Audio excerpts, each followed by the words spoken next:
आज हम ecology unit start कर रहे हैं। अगर हम इकोलॉजी के बारे में बेसिक से पढ़ना चाहें तो एनसीईआरटी इसके लिए बेस्ट है। और अगर हम सेट के पर्सपेक्टिव से देखते हैं तो ये कुछ शॉर्ट नोट्स हैं जो आपको रिवीजन में काफ़ी हेल्पफुल रहेंगे। अगर हम देखें कि इकोलॉजी क्या होता है तो हमें पता है कि इकोलॉजी होता है किसी ऑर्गेनिजम्स का उसके एनवायरनमेंट से जो भी इंटरेक्शन रहता है, किसी भी बायोटिक फैक्टर का उनके अबायोटिक फैक्टर से जो इंटरेक्शन होता है वो इकोलॉजी के इसमें आता है। अगर हम बात करें कि इकोलॉजी टर्म किसने दी थी तो ये दी थी जर्मन बायोलॉजिस्ट थे अर्नेस्ट हैकेल, उनने दी थी। ये दो ग्रीक वर्ड से मिलकर बना होता है ओइकोस एंड लोगोस। ओइकोस का मतलब होता है हाउस एंड लोगोस का मतलब होता है स्टडी ऑफ। इसका फुल फॉर्म हो गया द स्टडी ऑफ हाउस। मतलब कि हम देखते हैं कि जो भी ऑर्गेनिजम्स कहाँ कहीं पर रहते हैं तो उनके आसपास उनकी सराउंडिंग से उनका जो भी इंटरेक्शन होता है उसकी स्टडी हम इकोलॉजी के अंदर में करते हैं। अगर हम बात करते हैं किसी ऑर्गेनिजम्स की तो हम रहते हैं तो हम अपने आसपास के टेरेस्ट्रियल फॉर्म में रहते हैं तो हम लिथोस्फीयर से भी कनेक्टेड हैं, हमें पानी की ज़रूरत रहती है, हाइड्रोस्फीयर से भी कनेक्टेड हैं, हमें ऑक्सीजन कार्बन डाइऑक्साइड कई सारी गैसेस फॉर्म की ज़रूरत होती है, तो हम एटमॉस्फेयर से भी कनेक्टेड हैं। तो जितने भी ऑर्गेनिजम्स हैं ये इन तीनों स्फीयर से कनेक्टेड रहते हैं, एटमॉस्फेयर से, लिथोस्फीयर से और हाइड्रोस्फीयर से। मतलब कि इनके जितने भी अबायोटिक फैक्टर्स होते हैं वो किसी लिविंग ऑर्गेनिजम्स को उसके एनवायरनमेंट में रहने के लिए हेल्पफुल रहते हैं।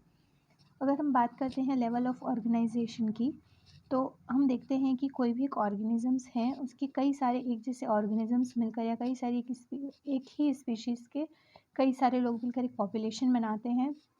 कई सारी पॉपुलेशन जब मिल जाती है जैसे कि हाथी की पॉपुलेशन है, ऊँट की पॉपुलेशन है या गायों की पॉपुलेशन, इंसानों की पॉपुलेशन, ये सब मिलकर एक कम्युनिटी का फॉर्मेशन करती है। इसके अलावा अगर हम देखें तो जितनी भी कम्युनिटीज़ होती है वो इकोसिस्टम फॉर्म करती है। सारे इकोसिस्टम मिलकर जब बायोम का फॉर्म करते हैं और बायो मिलकर लैंडस्केप फॉर्म करते हैं। तो इस तरीके से ये एक छोटी लेवल से बड़े लेवल तक बढ़ता जाता है। अगर हम क्लासिफिकेशन की बात करते हैं तो इकोलॉजी को दो पार्ट में डिवाइड किया गया है, ऑर्टिकोलॉजी और सिनिकोलॉजी।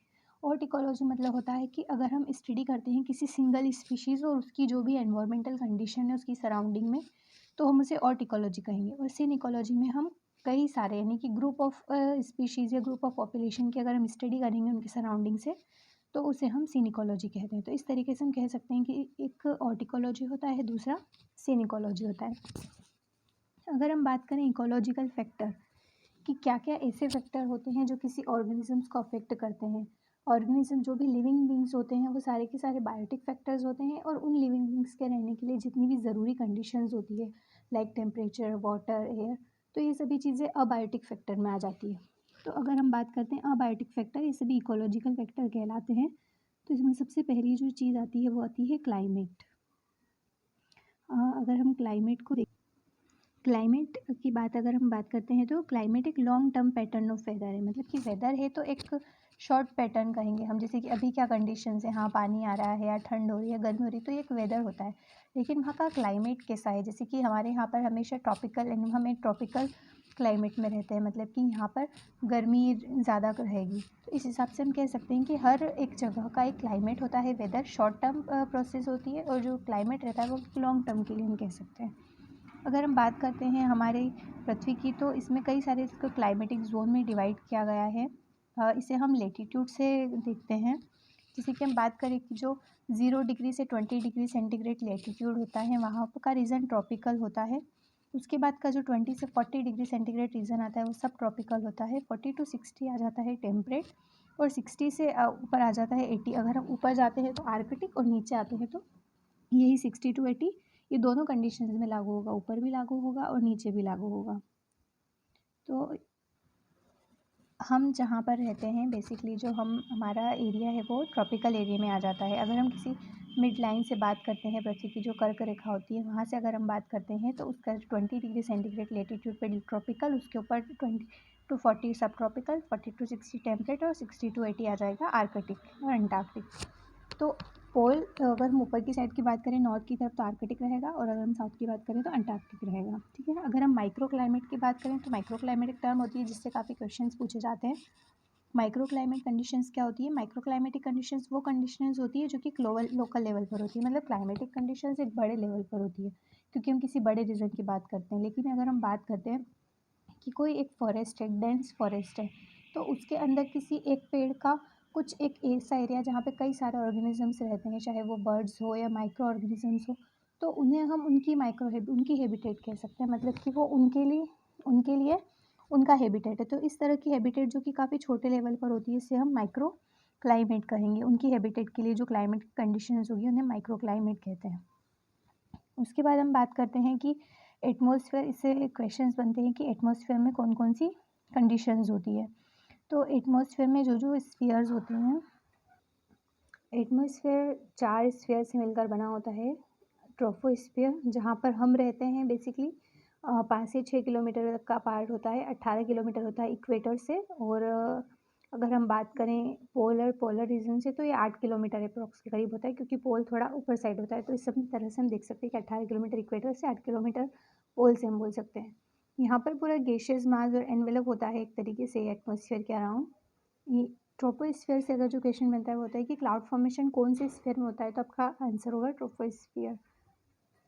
अगर हम बात करते हैं स्ट्रेटोस्फियर की, तो ये स्ट्रेटोस्फियर जो रहता है वो अप टू 50 किलोमीटर से रहता है, मतलब कि यहाँ पर ओजोन लेयर प्रेजेंट होती है। ओजोन लेयर, अगर कभी क्वेश्चन आता है कि गुड ओजोन कौन सी एरिया में प्रेजेंट होती है, तो उसके लिए स्ट्रेटोस्फियर आ जाता है। कभी आता है बेड ओजोन कौन सी एरिया में होती है, तो उसके लिए ट्रोपोस्फियर आता है। तो ये भी एक बात ध्यान रखने वाली चीज़ है। मीजोस्फीयर क्या होता है, 50 to 85 किलोमीटर्स होता है और सबसे कोल्डेस्ट रीजन होता है, क्योंकि यहाँ का जो टेम्परेचर होता है वो -90 डिग्री सेंटीग्रेड होता है। इसके बाद आता है थर्मोस्फीयर, जो कि 90 to 500 किलोमीटर अबव होता है, जिसे हम आइनोस्फीयर के नाम से जानते हैं। Thermosphere is also known as ionosphere. अगर हम कंपोजिशन की बात करें, एयर में क्या क्या प्रेजेंट है, तो हम जानते हैं nitrogen, oxygen, argon, carbon dioxide, neon, helium, methane, krypton, nitrogen oxide, hydrogen, इन सब चीज़ों से मिलकर एयर का फॉर्मेशन होता है। नेक्स्ट जो हमारा अबायोटिक फैक्टर आता है वो आता है लाइट। अब हम जानते हैं कि लाइट क्यों ज़रूरी होती है। लाइट ज़रूरी होती है प्लांट्स को उनका फोटोसिंथेसिस करने के लिए, हमारे लिए। कई सारे एनिमल्स होते हैं जो कि नॉक्ट्यूरल होते हैं, जैसे कि वो नाइट में ज़्यादा एक्टिव रहते हैं। कुछ रहते हैं जो मॉर्निंग में रहते हैं, कुछ डाउन में रहते हैं, कुछ डस्क में रहते हैं। तो इस तरीके से टेम्परेचर का उनकी लाइफ में काफ़ी इफेक्टिव रहता है। तो अगर हम बात करते हैं लाइट में, तो एक पार रीजन होता है, जिसे हम फोटोसिंथेटिकली एक्टिव रीजन कहते हैं। तो बेसिकली ये होता है 400 to 700 नैनोमीटर तक ये एक्टिव रहता है। जिस तरीके से आप इस ग्राफ में देख सकते हैं कि 400 to 700 ही विजिबल लाइट होती है जिस पर कि प्लांट्स फोटोसिंथेसिस कर सकते हैं। अगर 400 से कम हुआ तो ये यूवी रेज होती है, और अगर 700 से ज़्यादा हुआ तो यहाँ पर इंफ्रारेड रेज होती है। तो इस तरीके से जो बेसिकली PAR रीजन जो होता है, पार रीजन, वो होता है 400 to 700 नैनोमीटर। उसके बाद अगर किसी ऑर्गेनिजम्स को लाइट की कौन कौन सी चीज़ें अफेक्ट करती है, तो उसकी वेवलेंथ, उसकी लाइट की क्या इंटेंसिटी है, और उसका ड्यूरेशन, ये सारी चीज़ें जो होती है लाइट की, वो किसी ऑर्गेनिजम्स के लिए इंपॉर्टेंट होती है और उसे अफेक्ट करती है। नेक्स्ट आ जाता है सॉइल। अब हम बात करते हैं कि एक क्वेश्चन बनता है कि स्टडी ऑफ सॉइल को हम क्या बोलते हैं, तो इसे हम पीडोलॉजी बोलते हैं। पीडोलॉजी नहीं होता, पीडोलॉजी होता है। बायोलॉजिकल एक्टिव मैट्रिक्स होता है। ये plants, seeds, bacteria, fungi, algae, viruses and animals के लिए होम का काम करती है। हम देखते हैं सारे सीड, जितने छोटे छोटे बैक्टीरियाज होते हैं, सभी के सभी सॉइल इनके लिए एक तरीके से हाउस का काम करता है। अगर हम बात करते हैं सॉइल के टाइप की, तो सॉइल दो तरह से हम बोल सकते हैं। एक होती है मिनरल सॉइल, जो कि डिकम्पोज्ड रॉक्स से हमें मिलती है, कि और जो भी रॉक है उनका टूटती गई वो छोटे छोटे पार्ट्स में, और उनका डिकम्पोजिशन हुआ, और इस तरीके से हमको मिनरल, उनसे कई सारे मिनरल्स मिले। एक और जैसे कि कई सारे इनऑर्गेनिक मिनरल पार्टिकल्स होते हैं, जैसे कि oxygen, silicon, aluminium, iron, carbon, calcium, potassium, sodium, magnesium, इस तरीके से। इसके अलावा फाइन फ्रेगमेंट होते हैं, जैसे कि सैंड, स्लीट, ग्रेवल, क्ले, और जो कोरस फ्रेगमेंट में आ जाएगा ग्रेवल्स और स्टोन। तो इस तरीके से हम देख सकते हैं कि मिनरल सॉइल्स के अंदर भी कुछ फाइन फ्रेगमेंट्स होते हैं, कुछ मिनरल्स होते हैं, और कुछ कोरस फ्रेगमेंट्स होते हैं जो काफ़ी थोड़े बड़े होते हैं। नेक्स्ट जो सॉइल आती है मिनरल सॉइल्स के बाद, वो होती है organic soil. Organic soil basically एक लिविंग बायोमास होता है, मतलब कि यहाँ पर जो एक अपर लेयर जो रहेगी सॉइल की, वो आ जाती है, जिसमें जो काफ़ी न्यूट्रिएंट रिच रहती है, जिसे हम ह्यूमस बोलते हैं, तो वो भी आ जाता है। इसके अलावा डेट्रियस आ जाती है, जैसे कि कुछ ऑर्गेनिजम्स या पत्ते जो कि एक्चुअली जिनकी डेड बॉडी है, जो कि एक ज़मीन की ऊपरी सतह पर है, तो उसे हम डेट्रियस बोल देते हैं। इसके अलावा लिविंग बायोमास, मतलब कि कुछ छोटे छोटे केंचुए हैं, छोटे कीड़े मकोड़े, फंजाई, एल्गी, इस तरह की जो चीज़ें रहती हैं, इस तरह की चीज़ें सॉइल को एक ऑर्गेनिक रिच फॉर्म में रखती हैं। तो इस तरीके से हम कह सकते हैं कि सॉइल दो टाइप से है, मिनरल सॉइल्स और ऑर्गेनिक सॉइल्स। अगर क्वेश्चंस नेक्स्ट बनता है कि सॉइल टेक्सचर से क्वेश्चंस काफ़ी बनता है, आपको इनका साइज़ दे दिया जाता है कि कौन सा साइज़ किसका, और आपको उसे मैच करना रहता है। तो आप ये टेबल याद कर लीजिए। सबसे पहले होता है क्ले, स्लिट, फाइन सैंड और कोरस सैंड। हमको पता है कोरस सैंड सबसे बड़ी है, तो हम इसे ध्यान रख लेंगे 0.2 से 2 mm तक। फिर उसके बाद फाइन सैंड आ जाती है, तो 0.02 से लेकर 2 mm तक। स्लिट में आ जाता है 0.002 से 0.2 mm, और उसके बाद क्ले आ जाता है जो 0.002 mm से कम हो, उसे हम क्ले कहेंगे। अब हम जानते हैं कि क्ले काफ़ी इसकी साइज़ काफ़ी कम है, तो हम कह सकते हैं कि इसके अंदर काफ़ी ज़्यादा वाटर होल्डिंग कैपेसिटी होती है। तो ऐसी जो सॉइल रहती है वो ज़्यादातर जितनी भी फसल होती है उनके लिए उतनी अच्छी नहीं रहती, क्योंकि काफ़ी ज़्यादा इसमें वाटर लॉगिंग हो जाती है। तो इस तरह की सॉइल ज़्यादा फसल के लिए अच्छी नहीं रहती है। अगर हम स्लिट की बात करते हैं तो ये केमिकली इनर्ट रहती है, और फाइन सैंड है तो उसमें वाटर होल्डिंग कैपेसिटी जो होगी वो कम होगी, मतलब कि वो इतना ज़्यादा होल्ड नहीं कर पाएगी, तो वो भी इतना अच्छा नहीं रहेगी किसी भी फसल को ग्रो करने के लिए। कोरस सैंड काफ़ी बड़ी होती है, बिल्कुल भी सुटेबल नहीं है ग्रोथ के लिए। अगर हम बात करें बेस्ट सॉइल रहेगी इन सभी का कॉम्बिनेशन, वो एक बेस्ट सॉइल रहेगी किसी भी फसल को ग्रो करने के लिए। जैसे कि 30 to 35% उसके अंदर स्लिट हो, 15 to 20% क्ले हो, 40% सैंड हो, 10% ह्यूमस इसके अंदर प्रेजेंट होना चाहिए। तो ये सॉइल जो होती है किसी भी फसल के उगने के लिए बेस्ट सॉइल मानी जाती है। नेक्स्ट काफ़ी इंपॉर्टेंट टॉपिक होता है सॉइल प्रोफाइल। आप सॉइल प्रोफाइल ज़रूर देखिएगा, इससे काफ़ी क्वेश्चंस बनते हैं। बेसिकली इसमें 4 होराइज़न होते हैं। इन 4 होराइज़न के भी सब टाइप्स होते हैं, लेकिन उतना डिटेल में हम नहीं जा रहे हैं, हम जनरली एक रिविज़न कर रहे हैं। तो सबसे ऊपर की जो लेयर होती है जिसमें पार्शियली डिकम्पोज्ड ऑर्गेनिक मैटर होता है, मतलब कि जो अभी अभी जो कि सड़े गले पत्ते हैं या जो अभी अभी एनिमल की डेथ हुई है, वो अपर लेयर जो रहती है वो ओ होराइजन में आती है। पार्शियली डिकम्पोज्ड या जिनको माइक्रो ऑर्गेनिज्म अभी डिकम्पोज्ड कर रहे हैं, तो वो ओ होराइजन में आ जाती है। नेक्स्ट होता है ए होराइजन। ए होराइजन को हम टॉप सोइल बोलते हैं। इसमें काफ़ी ज़्यादा ऑर्गेनिक मैटर प्रेजेंट होता है, जैसे कि ह्यूमस। वो इसलिए प्रेजेंट होता है क्योंकि इस वाली जो लेयर होती है ए होराइजन, जिसको हम टॉप सोइल बोलते हैं, इसमें काफ़ी ज़्यादा माइक्रो ऑर्गेनिजम्स रहते हैं जो कि डिकम्पोजिशन का काम काफ़ी ज़्यादा तरीके से कर रहे होते हैं, काफ़ी ज़्यादा स्ट्रांगली कर रहे होते हैं। तो इसे हम बोलते हैं कि ये काफ़ी ज़्यादा रिच है ऑर्गेनिक मैटर में। नेक्स्ट आती है बी होराइजन। इसमें deposited materials and metal salts रहते हैं, जो भी जैसे हम कह सकते हैं रॉक्स वगैरह होती है, तो उनके जो डिकम्पोजिशन का मटेरियल रहता है, उनके जो सॉल्ट्स, मेटल्स, जो भी इनऑर्गेनिक कंपोनेंट्स रहते हैं, वो इसके अंदर प्रेजेंट होते हैं। नेक्स्ट आता है सी होराइजन। सी होराइजन मतलब कि विदर्ड रॉक, मतलब कि काफ़ी बड़े बड़े रॉक के फ्रेगमेंट्स रहते हैं जो कि विदर हो रही है, मतलब कि वो टूट रही है छोटे छोटे फ्रेगमेंट्स में।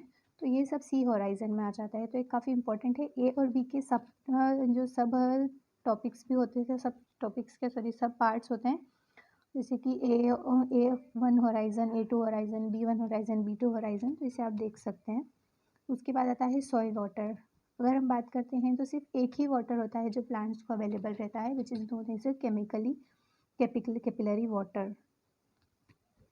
सॉइल वाटर, सॉइल वाटर कितने तरह का होता है? 4 तरह का होता है। Hygroscopic, capillary water, gravitational water और केमिकली बाउंड वाटर। अगर हम हाइग्रोस्कोपिक वाटर की बात करते हैं तो जितने भी सॉइल पार्टिकल्स है उसके ऊपर एक फिल्म के तरह होता है, मतलब कि सॉइल पार्टिकल्स के चारों तरफ एक थिन फिल्म के फॉर्म में हाइग्रोस्कोपिक वाटर प्रेजेंट रहता है। ये प्लांट्स को अवेलेबल नहीं रहता हाइग्रोस्कोपिक वाटर।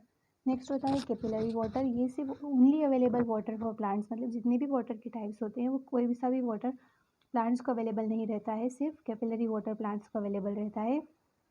ये जो present in this capillary formed by soil particles, इसे हम क्रिजार्ट बोलते हैं। हम ध्यान रखना, जो कैपिलरी वाटर जो रहता है जो कि प्लांट्स को अवेलेबल रहता है, इसे हम क्रिजार्ट भी बोलते हैं। क्रिजार्ट देकर भी आपसे क्वेश्चन पूछा जा सकता है।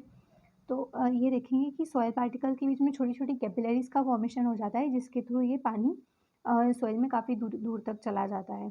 नेक्स्ट होता है ग्रेविटेशनल वाटर। ये काफ़ी अंदर होता है, deep into the soil due to gravitational force known as stable और ग्राउंड वाटर। ये मतलब ग्रेविटेशनल फोर्स की वजह से काफ़ी नीचे चला जाता है, ये इतना अवेलेबल नहीं रहता है प्लांट्स को, और इसे हम टेबल वाटर या फिर ग्राउंड वाटर कहते हैं।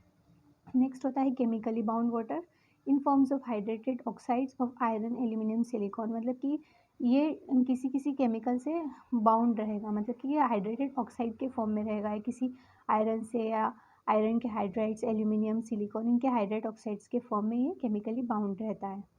अगर हम फील्ड कैपेसिटी की बात करें तो क्या है कि measurement of maximum amount of water that soil can hold due to addition. Addition मतलब होता है कई सारे पार्टिकल्स का आपस में अटैच होना। इस तरीके से हम कह सकते हैं कि कितना अमाउंट सॉइल सॉइल का में एडिशन हो सकता है, कितने मैक्सिमम अमाउंट ऑफ वाटर का, इसे हम उसकी फील्ड कैपेसिटी बोलते हैं। हम जानते हैं कि वाटर का पोटेंशियल जो रहता है ज़ीरो रहता है, लेकिन अगर हम बात करें water potential of soil eight field capacity तो वो 0.01 एम्पियर रहेगा। और अगर किसी भी प्लांट्स को वाटर अवेलेबिलिटी नहीं हो पा रही तो उसकी जो लोअर लिमिट रहती है which is known by wilting point. इसको ध्यान रखिएगा आप कि अगर ऐसी लिमिट जिसकी लोअर लिमिट जहाँ पर वाटर अवेलेबल नहीं हो पा रहा है तो उसे हम उसकी विल्टिंग पॉइंट कहते हैं। नेक्स्ट जो अबायोटिक फैक्टर होता है वो होता है टेम्परेचर। अगर हम टेम्परेचर की बात करें तो ये टेम्परेचर का काफ़ी ज़्यादा इफेक्ट रहता है कई सारी क्लाइमेटिक कंडीशंस पे। ग्रोथ के लिए ज़रूरी होता है या ऑर्गेनिजम्स की एक्टिविटी के लिए इम्पॉर्टेंट है ये। अगर हम बात करें वेजिटेशन की तो वेजिटेशन के बेसिस अगर हम टेम्परेचर की बात करते हैं तो हम देखते हैं कि टेम्परेचर का कितना ज़्यादा इफ़ेक्ट होता है लिविंग ऑर्गेनिजम्स पे। जैसे कि कुछ ऑर्गेनिजम्स होते हैं जो कि 45 डिग्री सेंटीग्रेड से अबव टेम्परेचर पे सर्वाइव कर लेते हैं। कुछ ऑर्गेनिजम्स होते हैं जो काफ़ी लोअर टेम्परेचर जो होता है उन पर भी सर्वाइव कर लेते हैं। इस तरीके से हम देखते हैं कि इसके अलावा प्लांट्स को फोटोसिंथेसिस के लिए उनका एक स्पेसिफिक जो टेम्परेचर उन्हें ज़रूरी रहता है। तो इस तरीके से हम देखते हैं कि टेम्परेचर काफ़ी ज़्यादा इंपॉर्टेंट पार्ट प्ले करता है। जो वेजिटेशन होता है, जितने भी फॉरेस्ट होते हैं वो हमारे टेम्परेचर के अराउंड ही वर्क करते हैं। जैसे कि अगर हम बात करते हैं हमारा मेगाथर्म्स होता है, मतलब कि यहाँ पर टेम्परेचर जो रहेगा through out the year persistent रहता है। मतलब कि यहाँ का टेम्परेचर जो होगा वो थोड़ा ज़्यादा ही रहता है और थ्रू आउट द ईयर, क्योंकि ये एक तरह से जैसे कि ट्रॉपिकल रेन फॉरेस्ट की बात करें तो हम जानते हैं कि वहाँ ट्रॉपिकल कंडीशंस या ट्रॉपिकल एनवायरनमेंट है, तो वहाँ की जो भी कंडीशंस रहेगी वो जो भी वेजिटेशंस रहेगा वो उसके अकॉर्डिंग रहता है। नेक्स्ट आता है मीज़ोथर्म में टेम्परेचर जो होता है थोड़ा फ्लक्चुएट करता है, कभी ज़्यादा होगा कभी कम होगा। तो जैसे कि ट्रॉपिकल डेसिडुअस फॉरेस्ट, मतलब कि ऐसे फॉरेस्ट जहाँ पर कुछ ऐसा टाइम आता है जहाँ पर उनके सारे पत्ते झड़ जाते हैं और फिर से नई ग्रोथ होती है, सीज़न में चेंजेस आ जाते हैं। तो इस तरीके से हम कह सकते हैं कि मीज़ोथर्म्स एरिया में जहाँ पर टेम्परेचर फ्लक्चुएट करेगा, कभी कम कभी ज़्यादा, सीज़नल चीज़ें होती है। माइक्रोथर्म्स हो जाते हैं जो कि जहाँ पर टेम्परेचर काफ़ी कम होता है, जैसे कि अगर हम बात करें किसी कोनीफेरस फॉरेस्ट की, तो बेसिकली ये टेम्परेट रीजन की हम कह सकते हैं कि जहाँ पर थोड़ा ठंडी ज़्यादा है गर्मी कम है। तो इस तरीके से हम माइक्रोथर्म्स बोल सकते हैं इसे। उसके बाद आता है हेकिस्टोथर्म्स का मतलब होता है यहाँ पर काफ़ी कम टेम्परेचर होता है, जैसे कि अल्पाइन वेजिटेशन में काफ़ी कम। इस तरीके से हम चारों चीज़ें देख ली, मेगाथर्म्स, मीज़ोथर्म, माइक्रोथर्म्स और हेकिस्टोथर्म्स। आप इनके एग्जांपल भी ध्यान रख लीजिए। मेगाथर्म्स में ट्रॉपिकल रेन फॉरेस्ट, मीज़ोथर्म से ट्रॉपिकल डेसिडुअस फॉरेस्ट, माइक्रोथर्म से कॉनिफेरस फॉरेस्ट और अल्पाइन वेजिटेशन आ जाता है हेकिस्टोथर्म्स से। इनके अगर आप इनके एग्जाम्पल से याद करेंगे तो आपको इनकी टर्म्स याद रखने में आसानी रहेगी। अगर हम बात करते हैं किसी एक्वेटिक हैबिटेट्स की बात करें तो उसमें जो थर्मल स्ट्रेटिफिकेशन होता है वो किस तरीके से होता है वो हम देखते हैं। हम जानते हैं कि किसी भी जो एक्वेटिक इकोसिस्टम होता है, जैसे कोई भी वाटर बॉडी है, तो उसमें दो तरह के सिस्टम हो सकते हैं, या तो वो लेंटिक हो सकता है, लोटिक हो सकता है। लोटिक यानी बहता हुआ पानी, रनिंग वाटर, और लेंटिक यानी कंडीशंस जहाँ पर पानी ठहरा हुआ है। तो जहाँ पे ठहरा हुआ पानी रहता है या लेंटिक इकोसिस्टम जो बना रहता है उसके अंदर 3 ऐसे पॉइंट्स रहते हैं जिन्हें हम इसे स्ट्रेटिफाई करते हैं। पहली ऊपर की लेयर जो कि इसे हम इपीलिम्नियन कहते हैं, यहाँ पर वाटर सरफेस जो रहती है वो थोड़ी सी गर्म रहती है, मतलब कि अकॉर्डिंग टू टेम्परेचर, बाहर का जैसा भी टेम्परेचर है उसके अकॉर्डिंग वो ऊपर की लेयर काम करेगी, तो इसे हम इपीलिम्नियन बोलते हैं। उसके बाद जो नेक्स्ट लेयर आती है उसे मेटा लिम्नियन बोलते हैं। थोड़ी सी यहाँ पर क्या होगा, जैसे हम नीचे जाएंगे जो नेक्स्ट स्ट्रेटिफिकेशन होता है उसके अंदर जो टेम्परेचर होगा वो काफ़ी स्टीप डिक्लाइनिंग होगा, मतलब कि जैसा ऊपर का टेम्परेचर अगर 30 है तो हम देखेंगे कि इस मिड रीजन में काफ़ी ज़्यादा थोड़ा चेंजेस हो जाएगा, 20 to 23 डिग्री सेंटीग्रेड तक वाटर का टेम्परेचर चला जाता है। नेक्स्ट आता है हाइपरलिम्नियन जो कि डीप कोल्ड लेयर रहती है, मतलब जो बहुत ज़्यादा नीचे का जो पानी रहता है वो काफ़ी ठंडा रहता है। तो इस तरीके से हम इसे एक्वेटिक हैबिटेट्स या जो कि एक लेंटिक इकोसिस्टम है उसे 3 सरफेस में डिवाइड कर सकते हैं, इपीलिम्नियन, मेटालिम्नियन, हाइपरलिम्नियन। उसके बाद आ जाता है थर्मो रेगुलेशन एंड होम्योस्टेसिस। ये भी काफ़ी इंपॉर्टेंट पॉइंट होता है। थर्मो रेगुलेशन में हम 2 टर्म्स पढ़ेंगे, होम्योथर्मिक और दूसरा आता है पोइकिलोथर्मिक। अब होम्योथर्मिक क्या होते हैं? होम्योथर्मिक को हम एंडोथर्मिक एनिमल्स बोलते हैं या कि वार्म ब्लडेड एनिमल, जैसे कि हम मैमल्स और बर्ड्स। हम जानते हैं कि हमारा जो बॉडी टेम्परेचर कांस्टेंट रहेगा, जितनी भी बाहर की कंडीशन ठंडी हो, गर्मी हो, कितना भी ज़्यादा हो उससे आप, लेकिन हमारी जो बॉडी की टेम्परेचर रहता है वो एक कांस्टेंट लेवल पे रहता है, तो इसे हम होम्योथर्मिक कहते हैं। इसके जस्ट अपोजिट होता है पोइकिलोथर्मिक या एक्टोथर्मिक, मतलब कि जो कोल्ड ब्लडेड रहते हैं, जो कि अपने बॉडी टेम्परेचर को मेंटेन नहीं कर पाते किसी कांस्टेंट लेवल पे, तो उसे हम पोइकिलोथर्मिक या एक्टोथर्मिक बोलते हैं, जैसे कि फिश और रेप्टाइल्स। इनका जो टेम्परेचर होता है बाहर के टेम्परेचर के हिसाब से कांस्टेंट नहीं रहता है, ये फ्लक्चुएट होता रहता है, तो इसे हम पोइकिलोथर्मिक और एक्टोथर्मिक बोलते हैं। होम्योस्टेसिस से रिलेटेड काफ़ी सारे रूल्स होते हैं, इंपॉर्टेंट 3 रूल्स हैं, इसके अलावा और रूल्स भी हैं, मैं आपको बता देती हूँ। सबसे पहला आता है ग्लोगर्स रूल। जो ग्लोगर्स रूल होता है, ये बताता है कि जो भी ऑर्गेनिजम्स हैं, अगर कोई ऑर्गेनिजम्स वार्मर रीजन में रह रहे हैं, यानी कि किसी ट्रॉपिकल रीजन में रहते हैं, कुछ कोई भी मेमल्स, बर्ड्स या इंसेक्ट, तो उनका कलर जो होता है वो थोड़ा डार्कर होता है और वो हेवीली पिगमेंटेड होते हैं as compared to those who are living in a Arctic region. मतलब कि जो अगर कोई ठंडे इलाके में रह रहा है या कोल्ड टेम्परेचर में रहता है, तो उन लोगों का जो कलर होगा या पिगमेंटेशन होगा वो कम होगा, और ग्लोगर्स रूल के अकॉर्डिंग जो वार्मर रीजन में जो रहते हैं उनका जो कलर या स्किन जो रहेगा वो थोड़ा डार्कर टोन में रहेगा, तो ये ग्लोगर रूल होता है। नेक्स्ट आता है एलेंस रूल। एलेंस रूल्स भी ठंड और इसको ही लेकर होता है कि कोल्ड और वार्मर एरिया में क्या क्या इफेक्ट होता है ऑर्गेनिजम्स पे। तो उन्होंने देखा कि एलेंस रूल ये कहता है कि जो एनिमल्स या जो भी बर्ड्स है, जो भी अगर हम बात करें, एलेंस रूल ये कहता है कि जो भी एनिमल्स जो हैं, जो कि एक वार्मर एरिया में रहते हैं या एक गर्म इलाके में रहते हैं, उनकी टेल, उनके स्नाउट्स, ईयर्स और लेग्स जो होंगे वो बड़े होंगे, लेकिन जो एनिमल्स ठंडे इलाकों में रहते हैं, बर्फीले इलाकों में रहते हैं, तो उनकी टेल, स्नाउट, ईयर्स और उनके जो लेग्स होते हैं वो शॉर्टर रहते हैं as compared to warmer region. तो ये चीज़ इन्होंने कोल्डर और वार्मर रीजन को लेकर कही। इनका एक एग्जाम्पल है कि जो डेजर्ट फॉक्स होती है उसकी पिन्ना काफ़ी लार्जेस्ट होती है क्योंकि वो वार्मर एरिया में रहती है, लेकिन अगर हम उसे कंपेयर करें आर्कटिक फॉक्स से, तो जिसकी पिन्ना काफ़ी ज़्यादा छोटे होते हैं। मतलब कि इन्होंने एक्सट्रीमिटीज़ को लेकर बात की हुई है कि आपकी जो भी बॉडी पार्ट्स होते हैं जहाँ से हीट लॉस कम हो सके, तो वो चीज़ छोटी होती है जो कि कोल्डर रीजन में रहते हैं उनमें।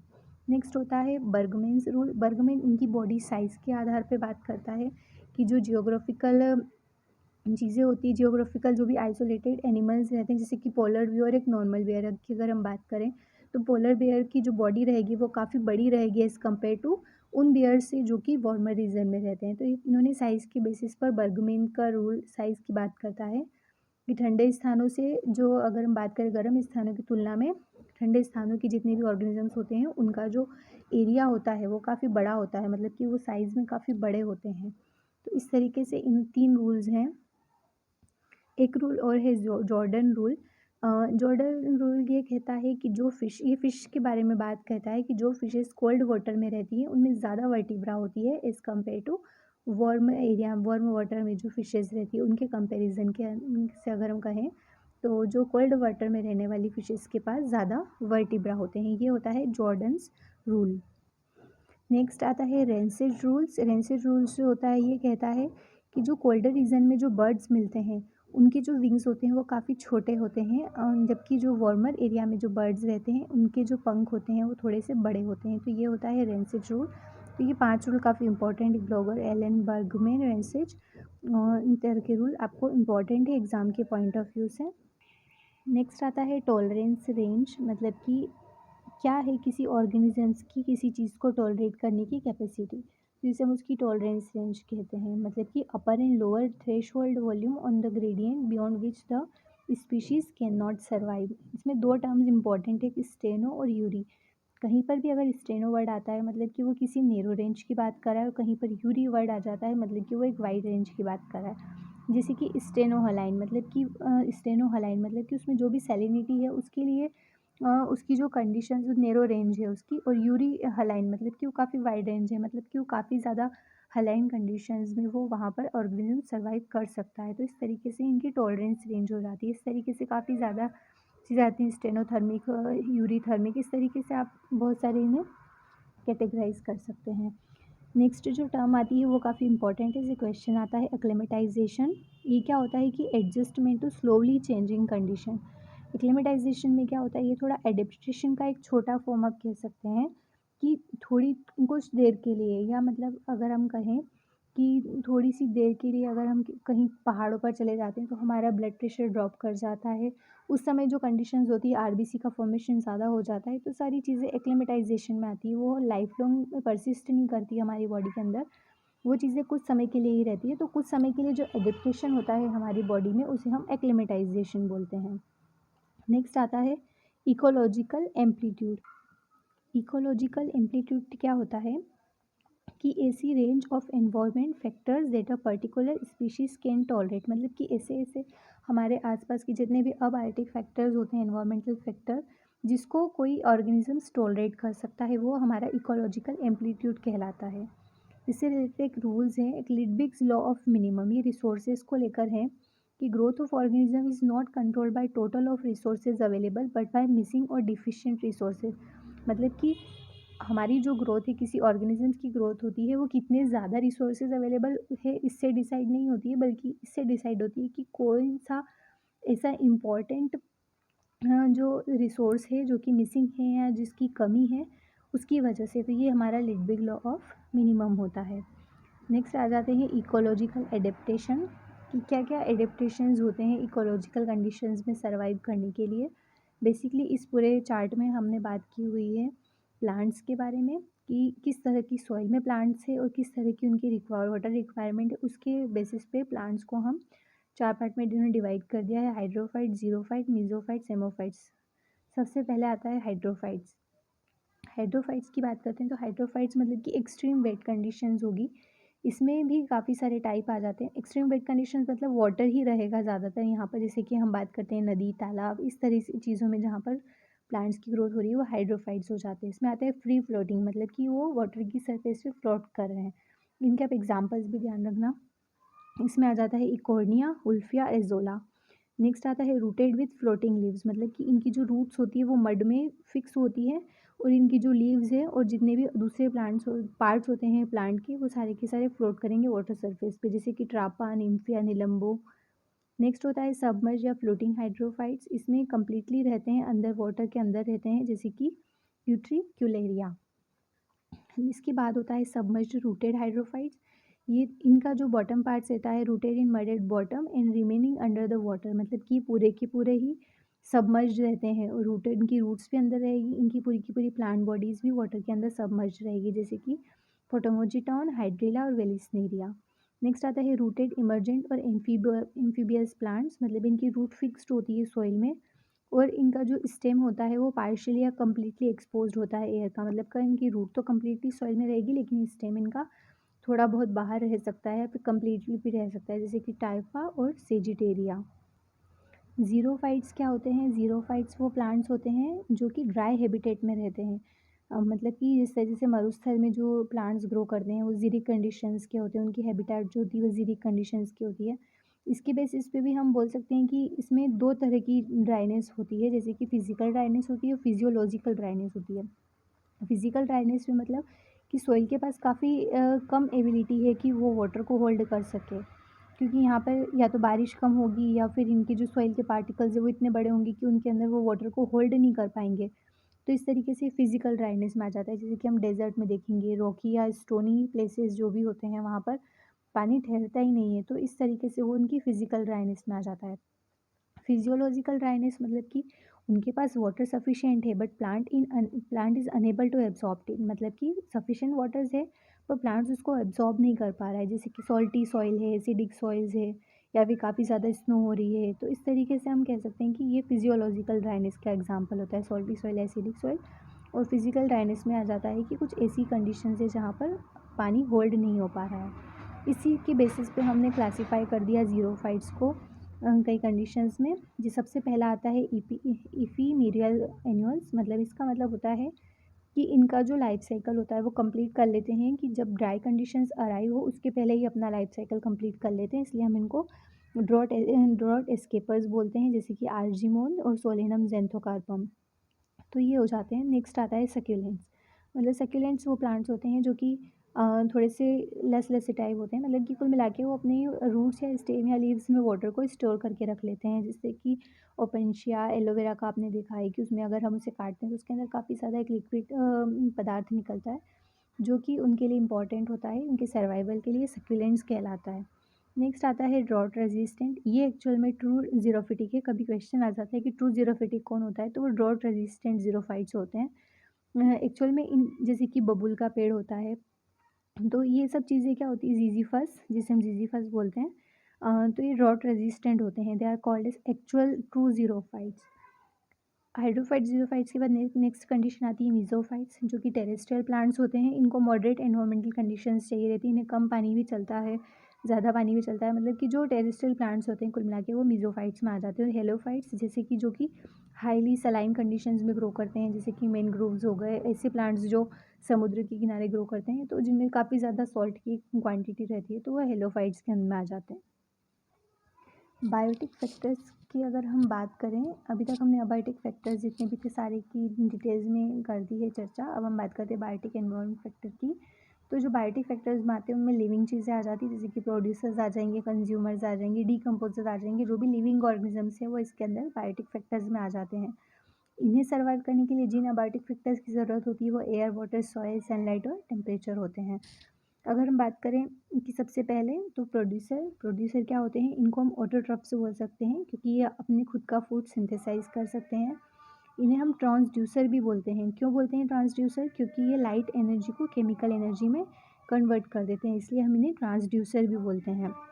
जैसे कि प्लांट्स है, फोटोट्रॉपिक बैक्टीरिया भी इसके अंदर आ जाते हैं, क्योंकि वो भी फोटोसिंथेसिस करते हैं। एल्गीज आ जाती है। इसके अलावा एक्वेटिक हैबिटेट की बात करें तो उसके अंदर फाइटो प्लैंक्टन्स जो रहते हैं वो भी प्रोड्यूसर का ही काम करते हैं। नेक्स्ट जो लेवल होता है वो होता है कंज्यूमर्स। कंज्यूमर्स क्या होते हैं, कंज्यूमर्स जो होते हैं वो होते हैं हेटेरोट्रॉप्स, मतलब कि फीडिंग अदर्स, मतलब ये दूसरी चीज़ों पर फीड करते हैं। ठीक है, इनको हम फेगोट्रॉप्स भी बोलते हैं, क्योंकि ये माउथ के थ्रू ईट करते हैं, तो इन्हें हम फेगोट्रॉप्स भी बोलते हैं। इसमें कई सारे लेवल आते हैं, primary consumer, secondary consumer, tertiary और क्वाटरनरी कंज्यूमर। प्राइमरी कंज्यूमर में क्या होता है, सबसे पहले फर्स्ट ऑर्डर कंज्यूमर्स होते हैं की इंडस्ट्रियल एनिमल्स, यानी कि हर्बीवोर्स, जैसे कि डियर, रैबिट, काउस, या फिर एक्वेटिक हैबिटेट में जू प्लैंक्टन्स, टेडपोल्स, स्नेल्स, ये सारे प्राइमरी कंज्यूमर्स होते हैं।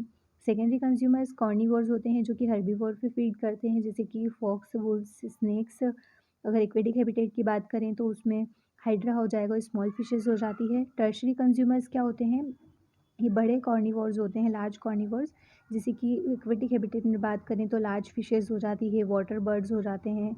और अगर हम क्वाटरनरी कंज्यूमर की बात करते हैं तो जिनके ऊपर कोई नेक्स्ट जो भी लेवल होता है वो नहीं आता, मतलब which can not be preyed upon, मतलब भी टॉप ऑफ दी जो भी उनकी फूड चेन है उसमें टॉप पर रहते हैं, जैसे कि लायन है, टाइगर है, वेल्स, मतलब कि इनको कोई और नहीं खा सकता। तो इस तरीके से कंज्यूमर्स को हम इन 4 पार्ट में डिवाइड कर देते हैं। नेक्स्ट आता है डिकम्पोजर्स होते हैं, सेप्रोफिटिक होते हैं, मतलब कि जो डेड बॉडी होती है उन पे सर्वाइव करते हैं, जैसे कि एल्गी है, फंजाई है, कई सारे तरह के बैक्टीरिया। डिकम्पोजर्स को हम जो रिड्यूसर्स भी बोल सकते हैं, इन्हें सेप्रोट्रॉफ्स, माइक्रो कंज्यूमर्स भी बोल सकते हैं।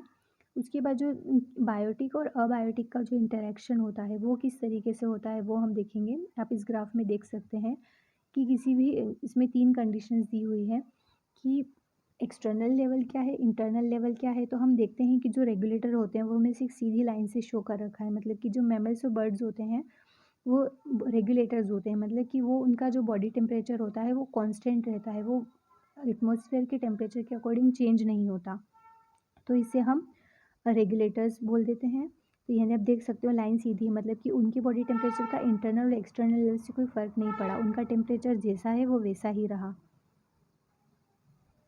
इसके अलावा अगर हम बात करें कन्फर्मर, मतलब कि जैसे जैसे एक्सटर्नल टेम्परेचर बढ़ रहा है तो उनका इंटरनल टेम्परेचर भी बढ़ रहा है, तो ये सब कन्फर्मर्स में आ जाते हैं, जैसे हमिंग बर्ड्स, शूज़ या स्मॉल एनिमल्स। इसके अलावा कुछ ऐसी पार्शियल रेगुलेटर्स भी होते हैं जो पार्शियली रेगुलेट कर सकते हैं उनकी बॉडी के टेम्परेचर को, इससे ज़्यादा नहीं कर सकते, वो रेगुलेटर्स नहीं होते हैं। तो इस तरीके से आप ग्राफ देख सकते हैं। इसके अलावा कुछ कंडीशंस होती है जिससे बचने के लिए, जैसे कि आपने सुना होगा भरतपुर का जो पक्षी अभयारण्य है, घाना पक्षी अभयारण्य, जो कि राजस्थान में है, वहाँ पर कई सारे साइबेरियन बर्ड्स आते हैं माइग्रेट करके, क्योंकि जो साइबेरियन बर्ड्स जो होते हैं उनके वहाँ की कंडीशंस इतनी ज़्यादा कोल्ड हो जाता है, वहाँ पर इतनी ज़्यादा ठंड पड़ जाती है कि उन्हें यहाँ आना पड़ता है, क्योंकि वो माइग्रेट कर जाते हैं उन सिचुएशन से बचने के लिए। मतलब उनकी टेम्परेरी वो अपनी हैबिटेट को चेंज कर देते हैं और वो इंडिया में आ जाते हैं। इसके अलावा कुछ चीज़ें होती हैं सस्पेंड करना, मतलब कि कुछ देर के लिए अपनी एक्टिविटीज़ को, कुछ टाइम के लिए अपनी एक्टिविटीज़ को रोक देना। इसमें डाइपोज़ आ जाता है, हाइबरनेशन आ जाता है और एस्टिवेशन आ जाता है। कुछ स्नेल होते हैं या कुछ फ़िशेज़ होती है जो कि एस्टिवेशन में चली जाती है। एस्टिवेशन समर रिलेटेड प्रॉब्लम, जैसे कि बहुत ज़्यादा हीट हो गई है तो हीट से रिलेटेड, समर से रिलेटेड टर्म्स होती है एस्टिवेशन।